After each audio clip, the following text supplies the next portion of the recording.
percaya kasih setia Tuhan selalu melimpah dalam hidup kita. Amin. Mari kita siapkan hati kita mau berdoa. Terima kasih Tuhan, Engkau Tuhan Yesus yang baik. Kami rasakan kasih-Mu, penyertaan-Mu selalu ada dalam setiap langkah hidup kami. Kami siap memuji, memuliakan nama-Mu Tuhan. Di dalam nama Tuhan Yesus kami berdoa dan mengucap syukur. Haleluya. Amin.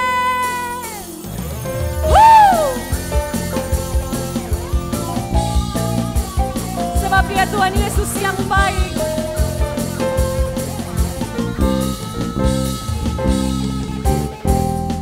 Tiada berkesudahan kasih setia-Mu Tuhan, selalu baru rahmat-Mu bagiku. Hari berganti hari, tetap kulihat kasih-Mu, tak pernah berakhir di hidupku. Tuhan Yesus baik, sungguh amat baik, untuk selama-lamanya. Tuhan Yesus baik, Tuhan Yesus baik, sungguh amat baik, sampai selama-lamanya. Tuhan Yesus baik, Tuhan Yesus baik. Haleluya. Tiada berkesudahan kasih setia-Mu Tuhan, selalu baru rahmat-Mu bagiku. Amin. Hari berganti hari, tetap kulihat kasih-Mu, tak pernah berakhir di hidupku. Mari angkat jempol kita. Tuhan Yesus baik, sungguh amat baik, untuk selama-lamanya. Tuhan Yesus baik, Tuhan Yesus baik, sungguh amat baik, sampai selama-lamanya. Tuhan Yesus baik. Haleluya. Mari kita rasakan kebaikan Tuhan Yesus. Haleluya. Sama-sama kita mau nyatakan, Yesus baik bagiku, Yesus baik bagiku, dulu, sekarang, dan selamanya. Ya sungguh baik. Yesus baik bagimu, Yesus baik bagiku, dulu, sekarang, dan selamanya. Ya sungguh baik. Tuhan Yesus baik, sungguh amat baik, untuk selama-lamanya. Tuhan Yesus baik, Tuhan Yesus baik, sungguh amat baik, sampai selama-lamanya. Tuhan Yesus baik, dari selama-lamanya, dari selama-lamanya, sampai selama-lamanya, untuk selama-lamanya. Tuhan Yesus baik, Tuhan Yesus baik. Haleluya. Kami rasakan kebaikan-Mu Tuhan. Terima kasih Tuhan. Engkau sungguh baik, teramat baik buat kami Tuhan. Kami tahu kami punya Allah yang besar, Tuhan yang selalu menyertai setiap jalan kami. Haleluya.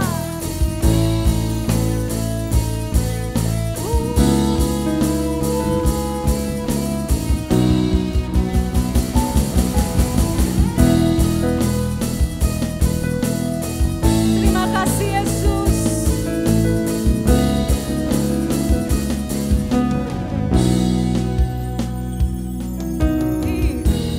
Karena